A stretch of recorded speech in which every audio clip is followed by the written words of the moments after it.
ವಿಧಾನಸಭೆಯಲ್ಲಿ ಡಿಕೆ ಶಿವಕುಮಾರ್ ಅವರು ಸಿಎಂ ಆಗ್ತಾರೆ ಅನ್ನುವಂಥ ವಿಚಾರದಲ್ಲಿ ಒಕ್ಕಲಿಗರೆಲ್ಲ ಒಂದ್ ಕಡೆಗೆ ಸೇರ್ಕೊಂಡಿದ್ರು. ಆದರೆ ಈ ಬಾರಿ ಏನಾಗುತ್ತೆ? ಅವತ್ತು ಒಕ್ಕಲಿಗರ ಬಳಿ ಪೆನ್ನು ಪೇಪರ್ ಅನ್ನ ಡಿಸಿಎಂ ಡಿಕೆ ಶಿವಕುಮಾರ್ ಅವರು ಕೇಳಿದ್ರು. ಡಿಕೆ ಶಿವಕುಮಾರ್ ಪೆನ್ನು ಪೇಪರ್ಗೆ ವಿಧಾನಸಭೆ ಚುನಾವಣೆಯಲ್ಲಿ ಸಮುದಾಯದ ಒಲವು ಕೂಡ ವ್ಯಕ್ತವಾಗಿತ್ತು. ಹಾಗಾದ್ರೆ ಈ ಬಾರಿ ಲೋಕಸಭೆ ಚುನಾವಣೆಯಲ್ಲಿ ಒಕ್ಕಲಿಗರ ಮತ ಬ್ಯಾಂಕ್ ಸೆಳೆಯೋದು ಹೇಗೆ? ಹಳೆ ಮೈಸೂರು ಭಾಗದ 11 ಲೋಕಸಭಾ ಕ್ಷೇತ್ರದ ಒಕ್ಕಲಿಗರ ಟ್ರಬಲ್ ಶೂಟ್ಗೆ ಕಾಂಗ್ರೆಸ್ ಕಸರತ್ತನ್ನು ಮಾಡ್ತಾ ಇದೆ. ಕಾಂಗ್ರೆಸ್ನ ಒಕ್ಕಲಿಗ ಶಾಸಕರ ಒಗ್ಗಟ್ಟಿನ ಮಂತ್ರವೇ ಈ ಬಾರಿ ಕಾಂಗ್ರೆಸ್ ಪಾಲಿಗೆ ರಾಜಕೀಯ ಅಸ್ತ್ರವಾಗಲಿದೆ. 11ರ ಪೈಕಿ ಕನಿಷ್ಠ 7 ಲೋಕಸಭಾ ಕ್ಷೇತ್ರದಲ್ಲಿ ಒಕ್ಕಲಿಗರಿಗೆ ಟಿಕೆಟ್ನ ಡಿಮ್ಯಾಂಡ್ ಅನ್ನ ಕೂಡ ಇಡ್ತಾ ಇದ್ದಾರೆ.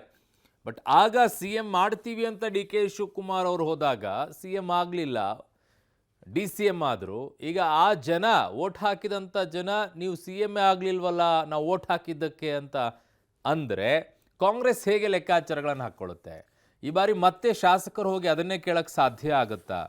ಗೊತ್ತಿಲ್ಲ ಹೇಗಾಗುತ್ತೆ, ರಾಜಕೀಯವಾಗಿ ಏನು ಲೆಕ್ಕಾಚಾರಗಳಾಗತ್ತೆ ಅಂತ ಹೇಳಿ. ಸದ್ಯಕ್ಕಂತೂ ಇವೆಲ್ಲವೂ ಕೂಡ ಹಳೆ ಮೈಸೂರು ಭಾಗದಲ್ಲಿ ಜೋರಾಗೆ ನಡೆಯುತ್ತೆ ಈ ಬಾರಿ. ಡಿ ಕೆ ಶಿವಕುಮಾರ್ ಅವ್ರಿಗೆ ಏನು ಹೇಳ್ತಾರೆ ಈ ಬಾರಿ ಅನ್ನೋದು ಬಹಳ ಕುತೂಹಲ ಕೆರಳಿಸ್ತಾ ಇದೆ.